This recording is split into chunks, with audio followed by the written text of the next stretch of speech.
Hello everyone, I hope you all are well and you all are welcome with your favorite channel maths आसान है।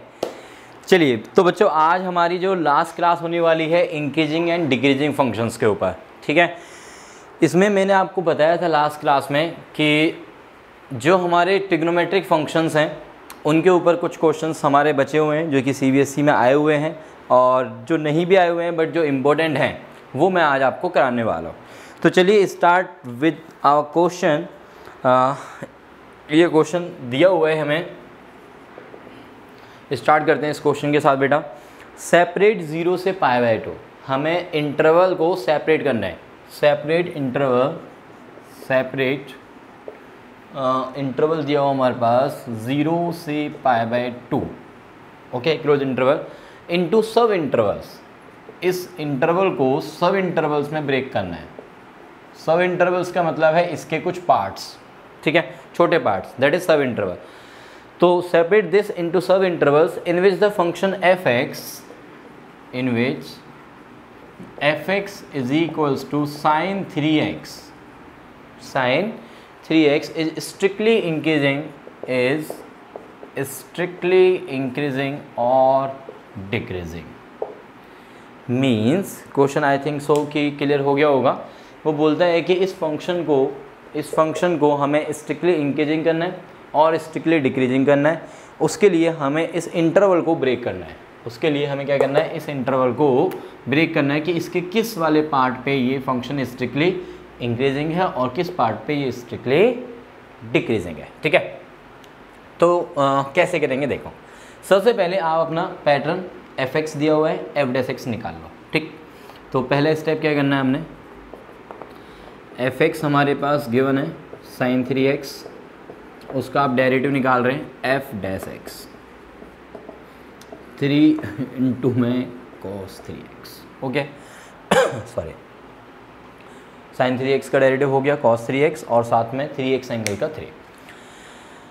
अब आप देखो, दो तरीके हैं अब आपके पास। या तो आप इसको 0 पुट करके वैल्यूज निकाल लो, जो आपके पास x की वैल्यू जाएंगे। आई थिंक सो कि that method is the best one. हम क्या करेंगे, f'(x) को 0 पुट कर लेते हैं, वो ज़्यादा बेटर है, ठीक है। f'(x) को हम 0 पुट कर लेते हैं यार, this is the better one. f'(x) को 0 पुट किया, okay, this implies 3 cos 3x is equals to 0। इसका मतलब cos theta is equals to 0। अब cos थीटा 0 कहाँ पे होता है वो आपको सोचना है, बट ध्यान दें कि हमारे पास ये जो थीटा है, इसको मैं थीटा बोल रहा हूँ, लिखेंगे 3x बोल रहा हूँ थीटा। cos थीटा 0 है तो थीटा कौन कौन से एंगल्स पे होगा वो हमें देखना है, ठीक है। तो उसके लिए पहले ये चेक कर लिया करो ट्रिग्नोमेट्रिक फंक्शंस के केस में कि जो आपका थीटा बन रहा है, डोंट से एक्स, मैं क्या बोल रहा हूँ, थीटा बोल रहा हूँ। ये जो थीटा बन रहा है एंगल, इस एंगल थीटा की वैल्यू हमें कहाँ से कहाँ तक गिवन है वो आप पहले पता लगा के रखो, ठीक है। क्योंकि हमारे पास x की वैल्यू दी हुई है 0 से π/2, आर यू गेटिंग? ये जो वैल्यू दी हुई है ये तो x की वैल्यू दी हुई है हमेशा। तो यहाँ से आप ये देखो कि x की वैल्यू जो 0 से π/2 है, तो आपका जो थीटा यहाँ पे बन रहा है विच इज़ 3x, उसकी वैल्यू कहाँ से कहाँ हो गई बेटा, 0 से 3 π/2। बात समझ में आ रही है? क्योंकि अपने पास x 0 से π/2 दिया हुआ है, तो अपने पास 3x की वैल्यू 0 से 3 π/2 के बीच में होगी और इक्वलिटी इज ऑल्सो देयर, ठीक है। तो अब आप ये सोचो कि cos थीटा में जो थीटा आपको गिवन है वो 0 से लेके 3 π/2 तक है। cos थीटा में जो थीटा दिया हुआ है वो आपका 0 से 3 π/2 तक है। तो मैं cos थीटा के ग्राफ से देख लेता हूँ एक बार। cos थीटा का ग्राफ आता है बेटा? नहीं आता है तो आना चाहिए, देख लो एक बार। जिनको नहीं आता है तो आना चाहिए बेटा। यहाँ पे आपके पास 1 है, y इक्वल्स टू 1, और ये हो गया आपके पास y इक्वल्स टू -1, ठीक। cos थीटा में cos 0 पे वैल्यू 1 होती है और -π/2 पे 0, प्लस π/2 पे 0, देन इसके बाद पाई और ये हो गया 3 π/2, और इतना ही ग्राफ मुझे रिक्वायर्ड है। 0 से π/2 ये हो गया मेरे पास पाई, और ये वाला एंगल हो गया हमारा 3 π/2, और ये x एक्सिस, ये y एक्सिस है। Are you getting? यहाँ पे एक्स एक्सिस ना बोल के इसको फिलहाल मैं थीटा एक्सिस बोल देता हूँ। क्या बोल देता हूँ इसको मैं? Theta axis. थीटा एक्सिस इसलिए बोल रहा हूँ क्योंकि मैं कॉस थीटा का ग्राफ बना रहा हूँ। ये किसका ग्राफ है? अब ये कॉस थीटा का ग्राफ है, y equals to cos theta का ग्राफ। थीटा की वैल्यू 0 से 3π/2 जब है तो कॉस थीटा की वैल्यू 0 एक तो इस पॉइंट पे नज़र आ रही है और एक इस पॉइंट पे नज़र आ रही है ग्राफ से। जिनको ग्राफ नहीं आता है बेटर है कि एक बार सीख लो ग्राफ को। मैंने इसके लिए स्पेशली वीडियो बना रखी है 11th क्लास की ट्रिग्नोमेट्री में, आप जाके देख सकते हो, ठीक है। और जिनको आता है अच्छी बात है, आप डायरेक्टली वैल्यू यहाँ से डालना शुरू कर दो कि 3x की वैल्यू क्या क्या होंगी? π/2।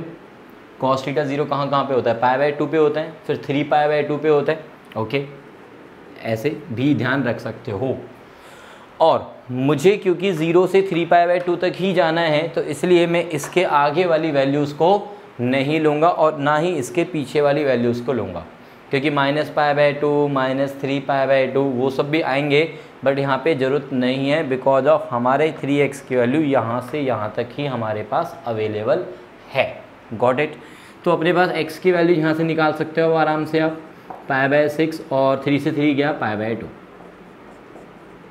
इसका मतलब हमारा जो गिवन x है उस गिवन x में जो इंटरवल है उसको आपने कहाँ पे ब्रेक करना है? π/6 पे और π/2 पे। π/2 तो पहले से ही एक एंड पॉइंट है।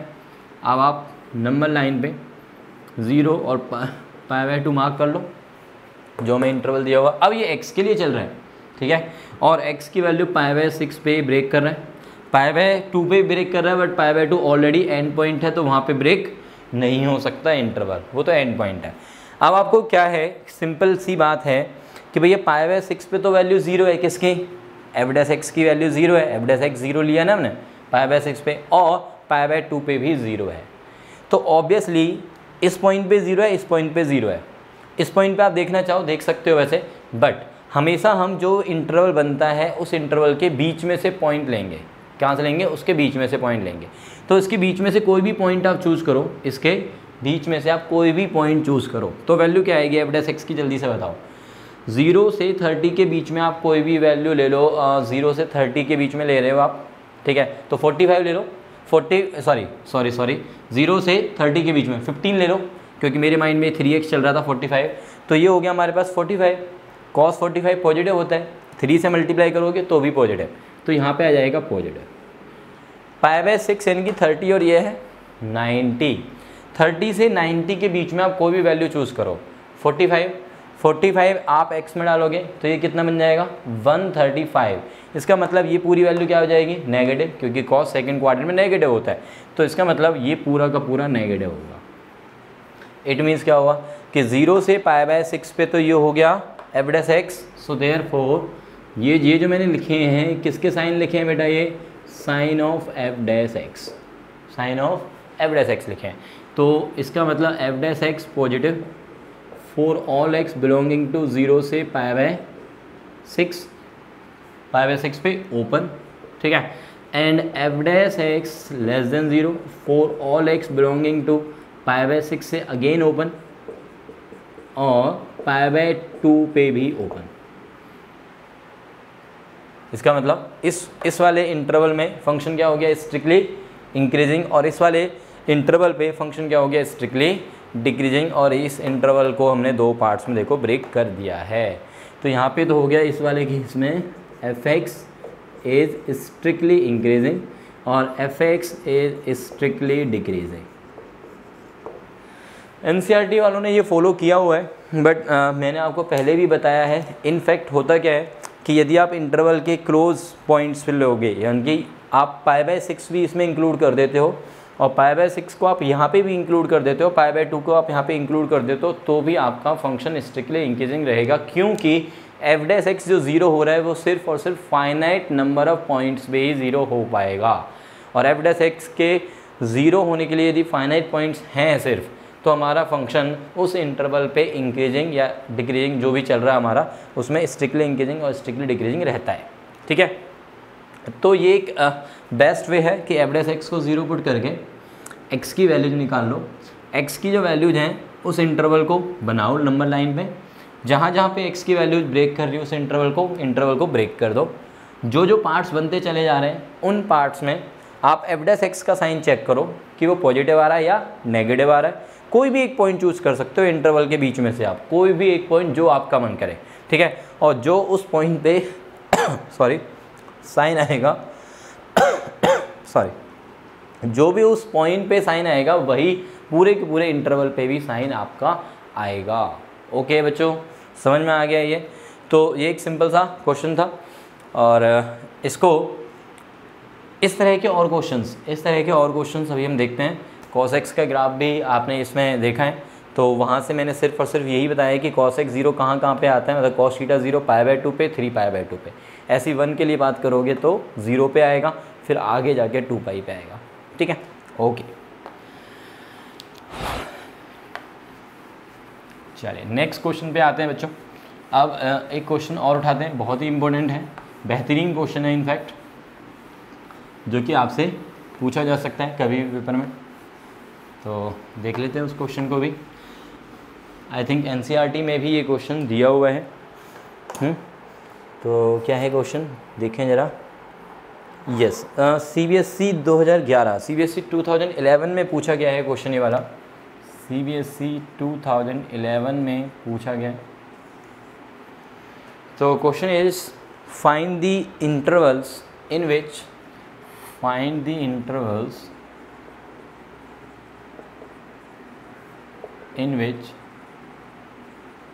fx is equals to, fx की वैल्यू दी हुई है sin x प्लस में cos x,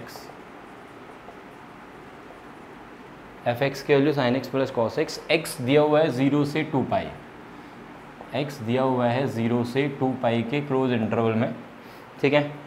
is strictly increasing और स्ट्रिक्टली डिक्रीजिंग, ठीक है। हमें इस इंटरवल को ब्रेक करना है सच दैट आपका जो फंक्शन है वो स्ट्रिक्टली इंक्रीजिंग हो और स्ट्रिक्टली डिक्रीजिंग हो। तो हमारे पास क्या है already, we have f x. Strictly increasing और स्ट्रिक्टली डिक्रीजिंग के लिए आप क्या निकाल लो बच्चा, f dash x. F dash x क्या आएगा बोलो, कॉस एक्स माइनस का साइन एक्स, ये आया। इसको आप 0 पुट करोगे, पुट एफ डैश एक्स को 0, तो this implies cos x is equals to sine x. Cos upon sine cot लिख लो, या साइन अपॉन कॉस उधर ले जा सकते हो कि टेन, जहाँ भी आप कंफर्टेबल हो टेन बनाने में या कॉट बनाने में लिख सकते हो। अब ये देखो कि कॉट एक्स की वैल्यू 1 कहाँ पे होती है, और साथ में इस चीज़ को ज़रूर देखा करो कि जो आपका एंगल है वो आपको कहाँ से कहाँ तक दिया हुआ है ट्रिग्नोमेट्री वाले क्वेश्चंस में। तो x की वैल्यू 0 से 2π है। अब 0 से 2π के बीच में कॉट एक्स आपका 0 से 2π के बीच में कॉट एक्स की वैल्यू 1 कहाँ पे होती है, देखो फर्स्ट क्वाड्रेंट में π/4 पे, फिर इसके बाद सीधा आता है वो थर्ड क्वाड्रेंट में, और थर्ड क्वाड्रेंट में जाने का रास्ता होता है पाई में वो एंगल ऐड करो जो कि फर्स्ट क्वाड्रेंट पे सेम वैल्यू दे रहा है, ठीक है। तो पाई प्लस π/4, फोर्थ में जा नहीं सकते क्योंकि नेगेटिव वैल्यूज होती हैं। तो बस ये दो एंगल्स ही आपके हैं जहाँ पे आपके जो लिमिट है 0 से 2π वाली वो ब्रेक होगी, ठीक है, मतलब इंटरवल इन दो पॉइंट से ब्रेक होगा। तो चलो जी ब्रेक कर लो, 0 और ये 2π, ये हो गया हमारे पास π/4 और ये हो गया हमारे पास 5π/4। इसका मतलब यहाँ पे 3 पार्ट्स बन गए।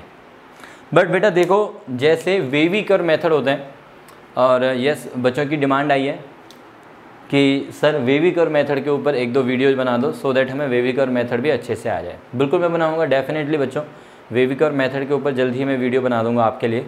बट अभी आप एक बात समझ लो कि वेवी कर्व मेथड सिर्फ और सिर्फ तब अप्लाई होता है जब हमारे पास फंक्शन एल्जेब्रिक हो। फंक्शन कैसा होना चाहिए, एल्जेब्रिक होना चाहिए। यहाँ पे हमारे पास जो फंक्शन है वो कैसा है हमारे पास एफ डैश एक्स ट्रिग्नोमेट्रिक है, क्योंकि मुझे यहाँ पे sine of f dash x देखना होता है। ये जो नंबर लाइन हम बना रहे हैं इस पे क्या चल रहा होता है हमारा, sine of f dash x, ठीक है।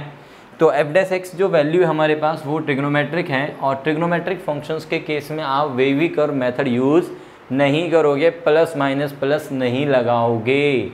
ध्यान रखना, जो बच्चे वेवी कर्व मेथड जानते हैं और इस बात में यदि वो मतलब उनके माइंड में नहीं है, स्किप हो गया, तो प्लीज़ उसको एक बार वेविक और मेथड को रिवाइज कर ले वो, ठीक है। तो चलिए अब ध्यान देते हैं कि 0 से 2 पाई के बीच में ये जो पॉइंट्स आए हैं इन पे हमारा जो इंटरवल ब्रेक होगा वो कौन से पार्ट पे इंक्रीजिंग और कौन से पार्ट पे डिक्रीजिंग देगा, ठीक है। तो मुझे किसका साइन देखना है, cos x minus sine x का।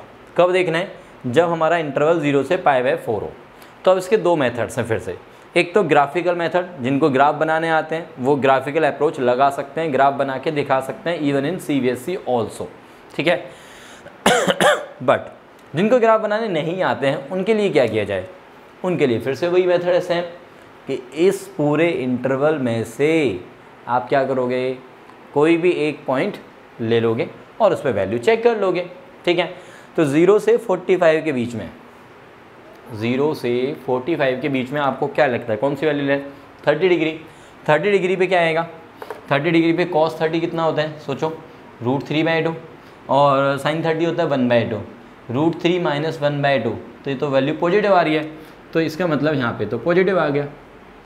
अब π/4 यानी कि 45 डिग्री, 5π/4 होता है 225 डिग्री। 45 और 225 के बीच में तो बहुत बड़ा गैप हो गया, तो 90 डिग्री ले लेते हैं। cos 90 कितना होता है 0, sin 90 कितना होता है 1, तो 0 माइनस 1 इज -1 यानी कि नेगेटिव। ये हो गया हमारे पास 225 और ये हो गया हमारा 360। 225 और 360 के बीच में 270 ले लेते हैं। cos 270 कितना होता है 0 और sin 270 कितना होता है -1, तो माइनस माइनस +1 यानी कि फिर से क्या आ गया, पॉजिटिव। बात समझ में आ रही है। अब आप ये कहो कि सर हमें तो वैल्यू याद नहीं है ना, तो फिर बड़ी प्रॉब्लम हो जाएगी। ट्रिग्नोमेट्रिक केस में यदि आप ये बोलोगे कि सर हमें तो वैल्यूज ही याद नहीं है किस एंगल पे क्या वैल्यू होती है, तो फिर बेटा यहाँ पे लोचा हो जाएगा, तो फिर दिक्कत आ जाएगी। तो इसलिए वैल्यूज़ को याद कर लो, या याद भी नहीं है तो एटलीस्ट आप मेथड निकालना सीख लो। अब कहाँ से सीखोगे भैया, 11 की ट्रिग्नोमेट्री पढ़ी है ना, नहीं पढ़ी कोई दिक्कत नहीं है भाई साहब, मैंने वीडियोस डाल रखी हैं, उनको आप एक बार प्लेलिस्ट में जाओ और 3-4 वीडियोस का काम है, पहली 4 वीडियोस के अंदर आपको सारा कुछ समझ में आ जाएगा कि वैल्यूज़ कैसे निकालते हैं। ओके, तो चलिए, तो मैं ये मान के चल रहा हूँ कि अब आपको वैल्यू निकालनी आती है और इन इंटरवल्स पे आपने साइन देख लिया है। इसका मतलब fx यहाँ पे क्या हो गया, इस वाले पार्ट पे fx क्या हो गया बेटा, strictly increasing, fx strictly decreasing और हेयर fx स्ट्रिक्टली इंक्रीजिंग। तो इंटरवल्स बना लोगे आप 0 से π/4, वैसे तो देखा जाए क्लोज होना चाहिए, बट यदि आपकी NCERT ओपन भी लिख रही है तो भी चलेगा, कोई बहुत बड़ी इशू मत बनाइएगा इस बात का आप, ठीक है। मैंने आपको बता दिया कि ये आपके इंटरवल्स हो गए। स्ट्रिक्टली इंक्रीजिंग वाला दिस, ये स्ट्रिक्टली इंक्रीजिंग के लिए है, स्ट्रिक्टली इंक्रीजिंग के लिए इनकी दोनों का यूनियन कर देना और यहाँ पे स्ट्रिक्टली डिक्रीजिंग। ओके बच्चों, बात समझ में आ गई है। अच्छा, अब दूसरा मेथड क्या है, ग्राफिकल अप्रोच। दूसरा मेथड क्या लिख देते हैं हम, ग्राफिकल अप्रोच। ग्राफिकल अप्रोच क्या है आपके पास कि आपको cos x और sin x दोनों के ग्राफ चाहिए हम, ठीक है। तो -1 से 1 के बीच में वैल्यू वेरी करती है इन दोनों की, तो ये हो गया y = 1 लाइन, y = -1 लाइन और ये x एक्सिस आपके पास, ये y एक्सिस, ठीक है। तो cos x का ग्राफ कहता है आपके पास 0 से स्टार्ट होगा, यहाँ से मतलब cos 0 1 होता है π/2 पे, और देन ये नीचे गया, फिर ये ऊपर आया और देन फिर ये ऊपर गया। Are you getting? ऐसा कुछ जाता है, ऐसा कुछ सोच सकते हो आप, ठीक है। तो ये π/2, ये आपके पास पाई पे वैल्यू -1, 3π/2 पे वैल्यू 0 और 2π पे वैल्यू हो गई हमारे पास 1। ये तो हो गया cos x का ग्राफ जो कि हमने ब्लैक पेन से बनाया है, ठीक है। अभी हम रेड पेन यूज़ करते हैं sin x के ग्राफ के लिए। sin π/2 1 होता है, sin पाई पे वैल्यू 0 आएगी और sin 3π/2 पे -1 होता है और sin 2π पे वैल्यू 0 देगा, सॉरी, ठीक है। sin 0 0 से स्टार्ट होते हुए देन पाई पे 0 हो, ये ग्राफ ऐसे आएगा, देन 3π/2 पे -1 इसको टच करेगा और ये ऐसे वेव्स की तरह बनते हैं। वेव्स, ठीक है, सिंपल सी वेव्स बना दो बस। साइन एक्स का ग्राफ ऊपर से यदि स्टार्ट करोगे नीचे की तरफ से चलते हुए कॉस एक्स का ग्राफ, सिंपल। तो ये हो गया हमारे पास साइन एक्स बेटा, ये हुआ हमारे पास कॉस एक्स, ठीक है। ये ब्लैक वाला कौन सा हमारा कॉस एक्स है, तो दिस इज कॉस एक्स। अब आप देखोगे कि कहाँ पे मिल रहे हैं, ये मिलता है यहाँ पे इस पॉइंट पे π/4 पे, क्योंकि आप देख ही रहे हो यहाँ पे कि cos x और sin x इक्वल कहाँ पर है π/4 पे और 5π/4 पे, और ये हो गया हमारा 5π/4। अब आप देखो कि आपके जो इंटरवल्स हैं वो है 0 से π/4। 0 से π/4 के केस में 0 से π/4 इस वाले पार्ट में cos x का ग्राफ ऊपर है और sin x का ग्राफ नीचे है, तो इसका मतलब cos बड़ा हो गया और sin छोटा हो गया, तो cos माइनस में sin क्या हो गया, पॉजिटिव हो गया। तो 0 से π/4 पे आप ये देख पा रहे हो ग्राफ की हेल्प से कि हमारे पास जो cos x है वो sin x से बड़ा है, इसका मतलब cos माइनस में sin पॉजिटिव हो गया, ठीक है। अब π/4 से आप आगे चलते हो तो sin का ग्राफ रेड वाली लाइन, और ये कौन सा है, ब्लैक वाला cos x का, कहाँ तक 5π/4 तक देखो, तो ये हमारा है sin x, नीचे नीचे चल रहा है इसके cos x, और यहाँ पे आके इक्वल हो गए, इसका मतलब sin x बड़ा हो गया और cos x छोटा हो गया। तो cos छोटा हो गया और sin बड़ा हो गया, π/4 से 5π/4 पे पूरे पे cos x जो है वो छोटा हो गया, इसका मतलब f' नेगेटिव हो जाएगा, ठीक है। फिर आप देखोगे 5π/4 से लेके 2π, तो ब्लैक वाला ऊपर चला गया और रेड वाला नीचे आ गया, मतलब cos बड़ा हो गया और sin छोटा हो गया, इसका मतलब यूनियन ही पे कर देता हूँ मैं 5π/4 से 2π।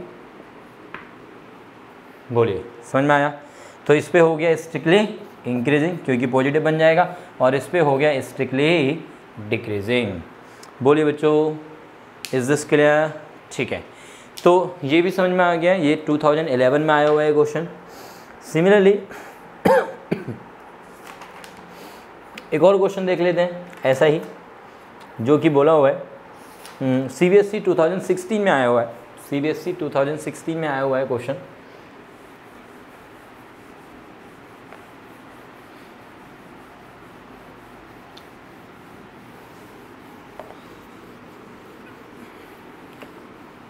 तो ये जो हम मेथड यूज़ कर रहे हैं, find the intervals in which the function f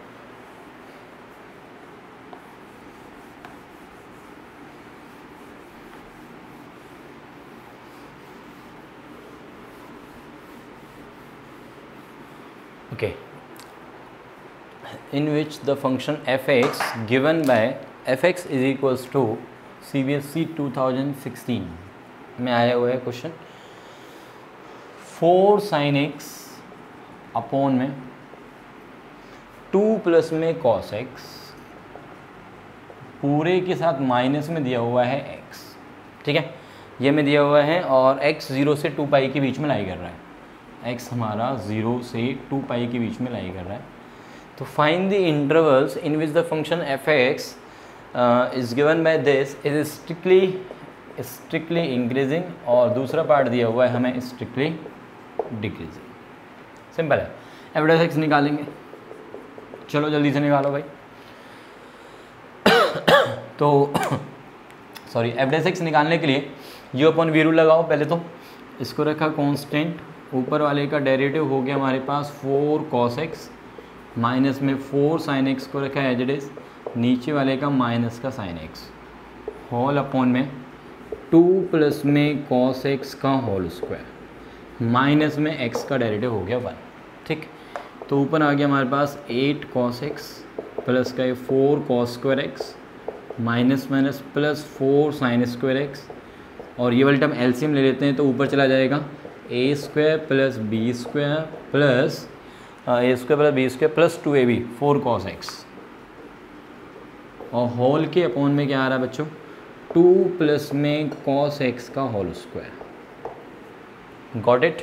अच्छा, इन दोनों टर्म्स में आप देखो 4 कॉमन है, इन दोनों टर्म्स में आपके पास 4 कॉमन है, अंदर क्या बचेगा, cos square plus sin square, जो कि 1 हो जाएगा, मतलब ये दोनों मिला के 4 है, तो ये पूरा 4 और ये वाला 4 कैंसिल हो गया, बचा क्या हमारे पास 8 cos x, माइनस साइन बीच में है 4 cos x, तो कितना बचा 4 cos x बचा, और साथ में हमारे पास रह जाएगा कॉस स्क्वायर एक्स माइनस का, तो 4 cos x minus cos square x upon में 2 प्लस में cos x का whole square. Okay, cos x मैंने कॉमन ले लिया तो बचेगा हमारे पास, cos x मैंने कॉमन लिया तो what we have is 4 minus में cos x अपॉन में 2 प्लस में cos x का होल स्क्वायर।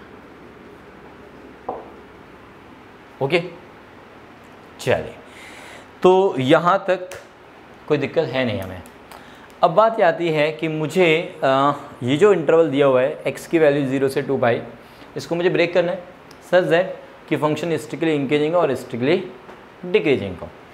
तो अब आप देखो कि ठीक है, वही सेम मेथड यूज़ करते हैं, एफ डैश एक्स को 0 पुट करने वाला, एफ डैश एक्स को 0 पुट किया, एफ डैश एक्स को जब मैं 0 पुट करूँगा तो मेरे पास cos x इंटू में 4 माइनस का cos x अपॉन में 2 प्लस में cos x का होल स्क्वायर, ये 0 आएगा भाई, ये 0 आएगा तो ये तो इधर चला गया, ये इधर चला गया, तो सिर्फ हमारे पास टर्म्स बची cos x multiplied by 4 minus का cos x 0।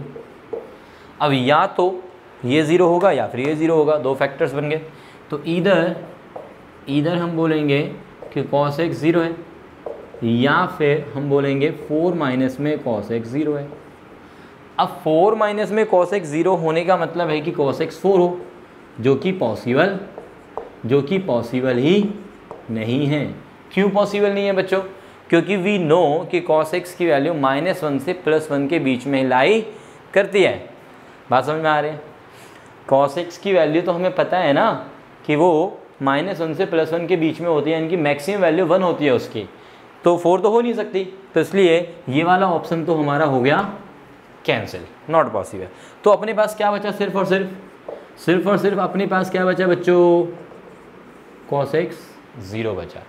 अब cos x 0 कहाँ पे होता है? अभी हमने लास्ट वाले क्वेश्चन में देखा था, लास्ट वाले क्वेश्चन में हमने देखा था कि cos x की वैल्यू 0 कहाँ पर है। ग्राफ की हेल्प से देख लो या जैसे भी देखना चाहो आप।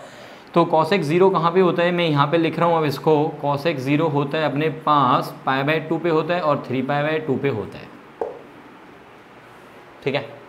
तो इसका मतलब फाइनली आप क्या बोलोगे? अब आप क्या बोलोगे कि इस इंटरवल को ब्रेक कर दो, कहाँ पे? π/2 पे और 3π/2 पे, ठीक है। ब्रेक कर दिया भाई, π/2 पे ब्रेक कर दिया, 3π/2 पे ब्रेक कर दिया, ये हो गया 0.0 और ये हो गया इधर यहाँ पे 2π। अब मुझे क्या करना है? फिर से एफ डैश एक्स की वैल्यू, फाइनल जो वैल्यू थी हमारी एफ डैश एक्स की, ये थी फाइनल वैल्यू इस स्टेप में थी जिसको हमने 0 पुट किया हुआ है। ये वैल्यू है मेरी एफ डैश एक्स की, this is f dash x, am I right? ये मेरे एफ डैश एक्स की वैल्यू। तो मुझे ये चेक करना है कि ये वैल्यू किस किस इंटरवल पे यहाँ पे पॉजिटिव बनती है और किस इंटरवल पे यहाँ पे नेगेटिव बनती है। तो सिंपल सा काम है, देखो cos x की वैल्यू -1 से 1 के बीच में ही होती है। cos x की वैल्यू -1 से 1 के बीच में होती है, तो आप ये देख सकते हो कि यार ये जो वैल्यू वो तो हमेशा के लिए ही पॉजिटिव है, क्योंकि मैंने बोला था कि ये इक्वल्स टू 0 तो पॉसिबल नहीं है cos x, क्योंकि 4 नहीं हो सकता।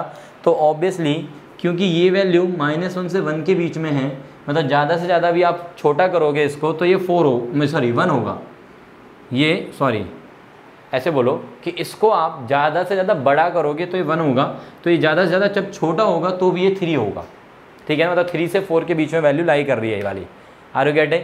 cos x -1 से 1 के बीच में है, तो 4 माइनस में cos x की वैल्यू 3 से 4 के बीच में ही लाई करेगी। ओके, तो ये 3 से 4 के बीच में, यानी कि ये हमेशा के लिए पॉजिटिव है, ये वाली वैल्यू भी हमेशा के लिए पॉजिटिव है। तो आप सीधा ये देख सकते हो यार कि 0 से π/2 के बीच में यदि आप कोई भी पॉइंट डालते हो तो मुझे एक्चुअल में देखा जाए तो सिर्फ इस पे वैल्यू डालनी है। यदि ये पॉजिटिव, क्योंकि ये तो पॉजिटिव ही है, ये भी पॉजिटिव है तो सारा पॉजिटिव, ये नेगेटिव तो ये सारा भी नेगेटिव बन जाएगा। Are you getting? क्योंकि ये वाली वैल्यू हमेशा ही पॉजिटिव है और ये वाली वैल्यू भी हमेशा पॉजिटिव रहने वाली है, क्योंकि स्क्वायर है। तो इसका मतलब ये हुआ हमारी जो कंडीशन है वो सिर्फ और सिर्फ किसके ऊपर रह गई है? इस cos x के ऊपर। मतलब वैल्यू डालना मैं छोटा आसान कर रहा हूँ यहाँ पे, ठीक है, बट उसके लिए पहले आपको समझना पड़ेगा कि ऐसा क्यों हो रहा है, क्योंकि ये हमेशा पॉजिटिव, ये हमेशा पॉजिटिव, तो बस इसका साइन चेक कर लो, ये पॉजिटिव तो टोटल पॉजिटिव, ये नेगेटिव तो टोटल नेगेटिव। तो 0 से π/2 पे फर्स्ट क्वाड्रेंट में ये पॉजिटिव होता है, ऐसे देख लो। π/2 से 3π/2 सेकेंड एंड थर्ड क्वाड्रेंट दोनों में ही ये नेगेटिव होते हैं। Then fourth quadrant